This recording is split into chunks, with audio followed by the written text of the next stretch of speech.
கோடிக்கணக்கில் நிறைந்த பெரும் பொருளை சேர்த்து அதை உண்டு அனுபவிக்காமல், தானும் அனுபவிக்காமல், அவனும் யாருக்கும் கொடுக்காம செத்து போயிட்டான், இறந்துட்டான் அப்படின்னா அந்த பொருளால் அவனுக்கு ஒரு பயனும் இல்லை.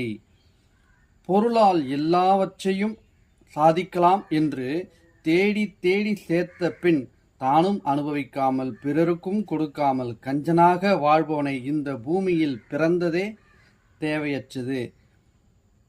பொருளை மட்டுமே அதிகம் சேர்க்க வேண்டும் என்று அலைகின்ற மனிதன் புகழ் பற்றியும் நல்ல பெயர் எடுத்து இந்த 4 பேருக்கு உதவி செய்யணும் அப்படின்னு அந்த எண்ணம் இல்லாதவன் இந்த பூமிக்கே பெரும் பாரமாக பூமி தாயே கருதுகிறாள். பிறருக்கு உதவியாக வாழாத ஒருவனை பற்றி அவன் இறந்த பிறகும் அவனை எண்ணி பார்க்க என்ன இருக்கப் போகிறது